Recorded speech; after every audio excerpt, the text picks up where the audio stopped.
Welcome to Illuminati Silver. We tell you the truth about silver. Today is Wednesday, the 1st of March 2017, and we're continuing our discussion with Greg. In today's edition, Greg is interviewed about the industrial uses of silver, its future potential, fiat currency, the debt clock, and a continuing discussion on the future of gold and its effect on a gold-backed currency. We hope you enjoy it. Okay, Greg, I'm not sure if bows and arrows are the future, although I am aware of some very wealthy timber merchants. But that aside, let's look. I want to go back to this industrial use of silver, because we hear about its need again being in solar panels and so on, simply because of its conductive properties and the efficiency of that conductivity. And that is why I'm now sort of hesitating, because you are coming out with perhaps, shall we say, alternatives, or maybe something that will completely revolutionize the need for that conductivity. So, just so for the benefit of our listeners, just elaborate a little further of where you see this developing. Silver, industrial usage, is it going to increase? If so, for how long and to what extent could that happen? And I'm asking you that without the benefit of a crystal ball, but perhaps to some extent basing it on a degree of logic and your experience in this arena. My experience in this arena is quite interesting. It comprises two major factors. One, fairly extensive travel in Africa. And two, where I live in Britain, as a measure against that. Okay. Firstly, where I live in Britain, my local telephone system,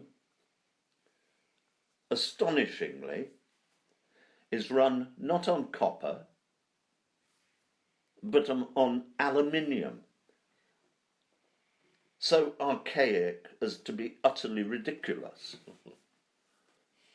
And I and my neighbours have been in endless argument with the suppliers of telephone cabling that the rest of the world has moved into fibre optics, and we are still all but in the bloody Stone Age. And all too often, my broadband collapses, my telephone doesn't work, because the aluminium cable has oxidized and has snapped. Right. That moves us on to copper. My experience wandering around places like Kitwe and Zambia, great producers of copper. Well, no, they're running out. Copper is the electricity carrier of choice globally. That's because of the price, though, isn't it? Because it is a lot cheaper than silver. Let's be quite candid. Correct. About this. Yes. It is also a very good conductor. It's also very workable. However, there is only one known deposit of untapped copper on the planet now. And where's that? And all of the others are running out. And sitting grinning over the Taklamakan Desert at the misfortunes of the Western world, Russia firstly, and then the Western world in Afghanistan, are the Chinese. Because that copper deposit is in northern Afghanistan, on the edge of a massive oil field, an oil field that was believed to be the reason why many of the ridges in the Tora Tora Mountains were bombed flat as people speculated that the plan was to put a pipeline in. Russia, on the other hand, had been interested in Afghanistan for entirely different reasons. Namely, they wanted a hot port, and they wished to cross Afghanistan and go into South Waziristan and have a port at the northern Indian Ocean. I believe that if China doesn't strike rapidly for that copper deposit, because you can produce as much electricity as you like, but if you can't move it from one place to another, it is impossible to sell in boxes. And I believe that there could be a period of surge that will come very unexpectedly with silver. However, I revert to my comments earlier about Psi. I believe that it will only be a surge for a period. So you're saying, basically, silver will have its day, but it may not last for long. Unless it can be adapted into the Something new else. technology with Psi. Aha. Now, I'm completely unaware of what's happening there, because this is so cutting edge. Indeed. That unfortunately I don't have the resource, or, to be honest, the intellect or energy to do that research. And I think at the moment the many patents on these ideas that have come from Nikola Tesla a century ago are being very closely guarded, though I understand that there were 700 new patents lodged worldwide in the last 12 months. 700? 700 allied patents. Well, that's most interesting, if only for us to try and calculate if we are going to continue to buy silver because we believe it is a good investment long term, to try and calculate that if Psi is likely to a large extent make it redundant, or alternatively require it for its development, how long do you think it will be before Psi is actually used? Firstly, I don't know if silver might be the vehicle for Psi. Aha.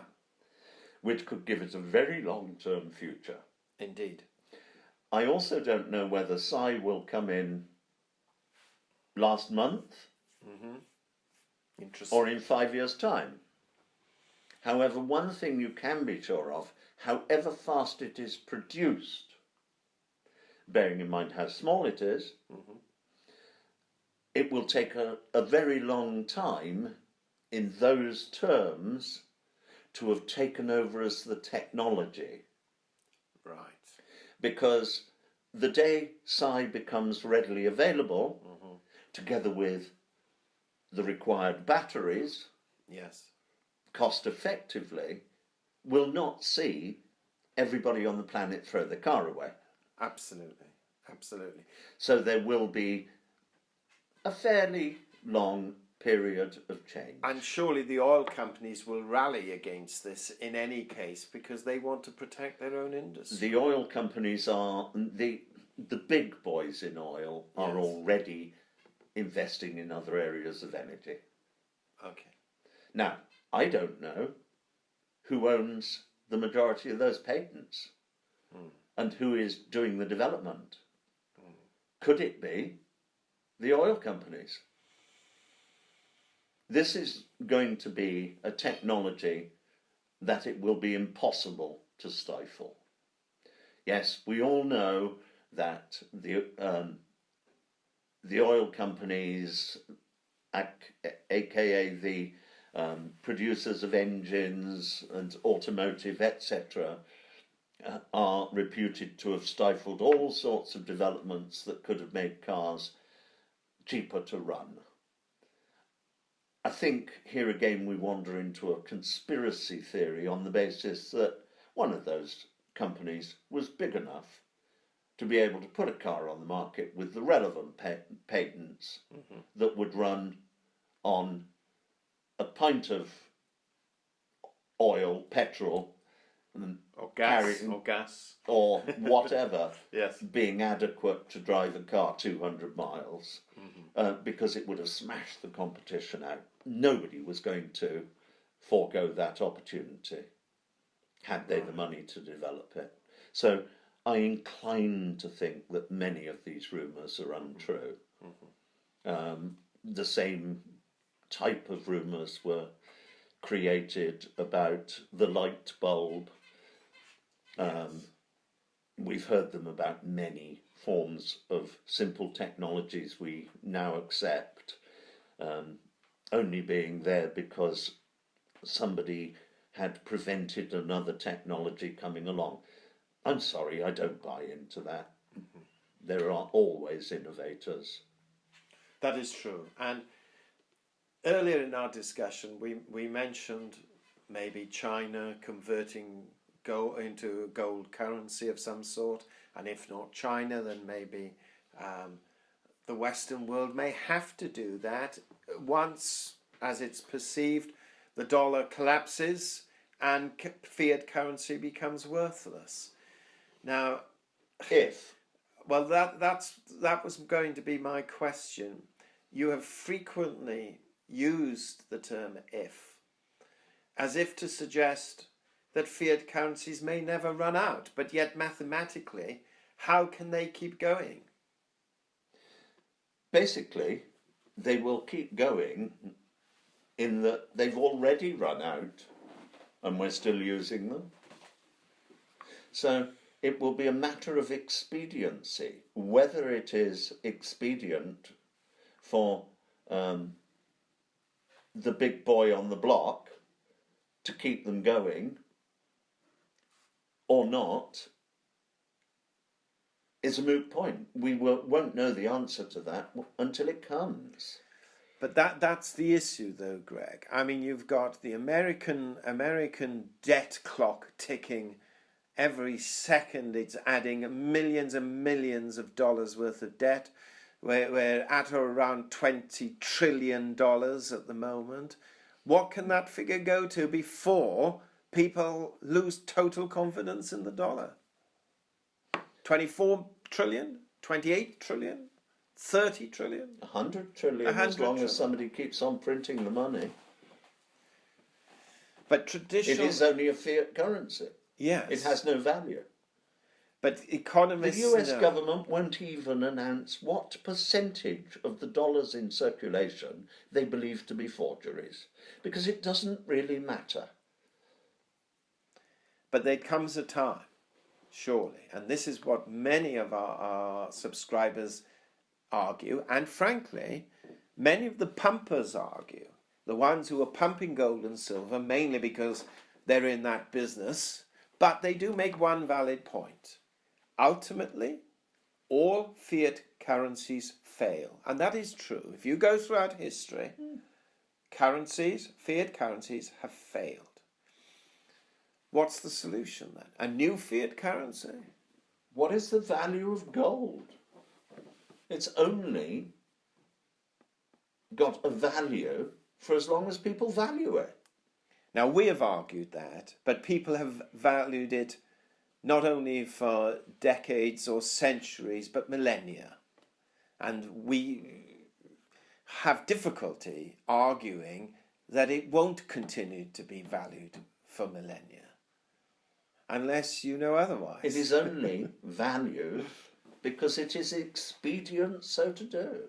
Much the same as fiat currencies. No, gold is you have a rarity in gold. There is only so much of that. Try selling a gold sovereign, yes, with a woman's head on it, yes, in India. They're almost unsaleable. They'd melt them down, wouldn't they? Yes. And then convert them into bars or something, yes. or jewellery or something. Yes. Yes.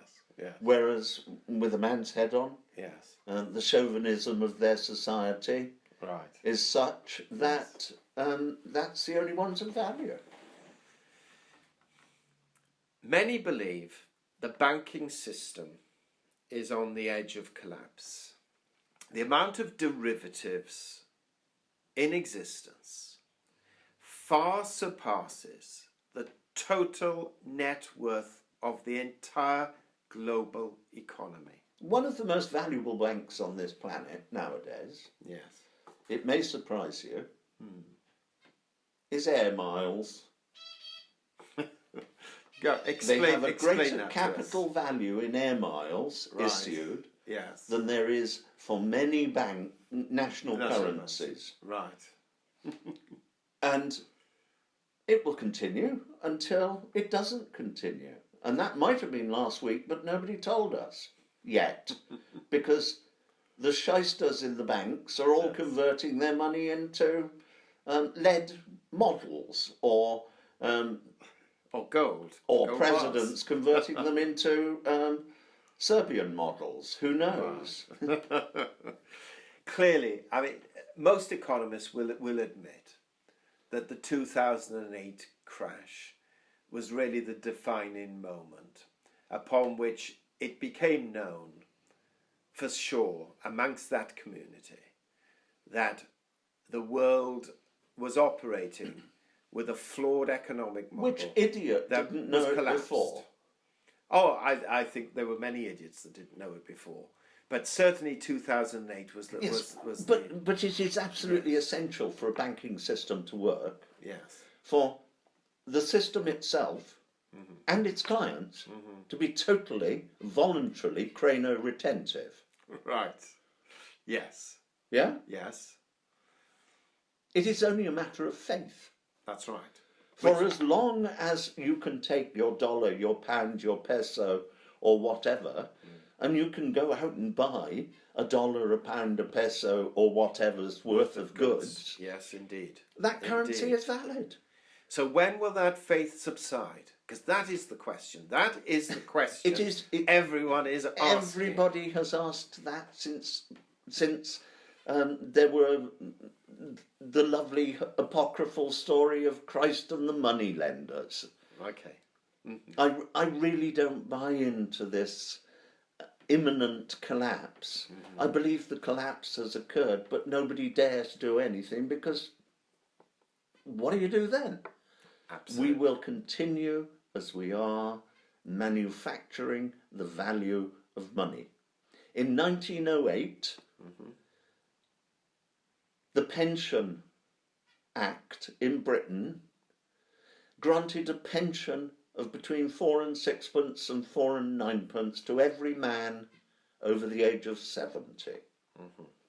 Astonishingly, based on inflation, that amount of 4 and 6pence or 4 and 9pence is almost exactly the same amount in purchasing power as the current old age pension. Right.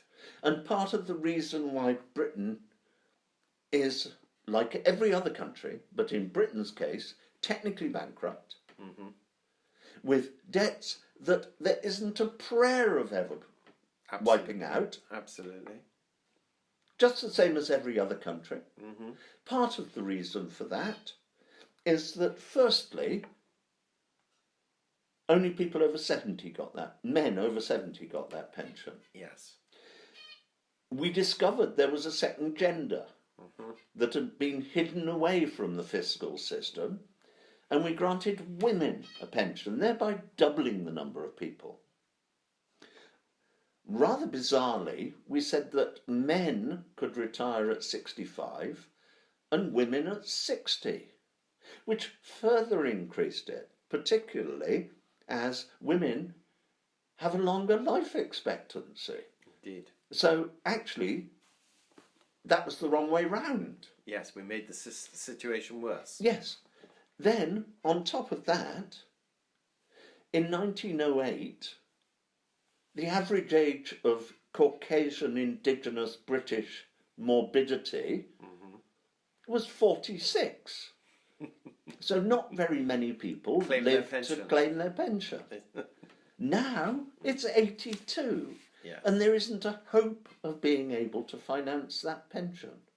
So how's it going to be done? By printing more money, like they always do.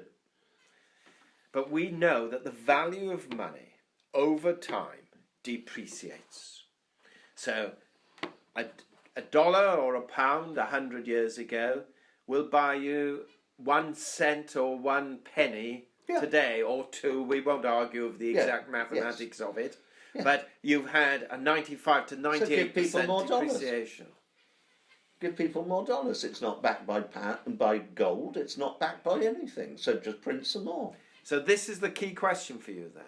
If that is the case, and what you have argued is what we have said, why are central banks buying gold then, Greg? Why are they buying gold? Central banks are buying gold on the off chance that they can use those to transfer money between themselves for their asset value. I can't see all the gold that they've stored everywhere won't cover the money they've printed everywhere. Unless, of course, they revalue the price of gold. So if they suddenly turn around and say, rather than gold being $1,200 an ounce, instead of it's now $10,000 an ounce or $100,000 an ounce. Rather than have the total nonsense of giving people pieces of paper, you give people the notional value of bits of metal that really have no value at all. Yes, you won't give them the metal because that's now inconceivable, but you would give them paper backed by metal, or even a digital, which we haven't even touched on yet, a digital currency backed by metal, if you like. How long before we have another destabilising factor coming into this entire discussion? Such as? No work. In our final interview with Greg, we discuss what he means by no work and its consequences. And we also go on to discuss the election and future of President Donald Trump, which we believe you will find controversial, to say the least.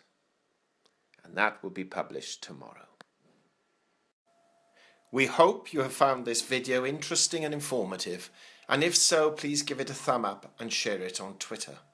Also, kindly visit our website at illuminatisilver.com, and if you haven't already done so, please subscribe as a free member for regular email updates and offers. Our Facebook page, which is updated daily, can be found at facebook.com/illuminatisilver. Disclaimer. Illuminati silver owners come from a background of banking, international wealth management and economics. Having now retired from these worlds, we are not qualified to give investment advice. Therefore, this and other productions must not be deemed to be giving such advice and merely represent the personal views of its owners.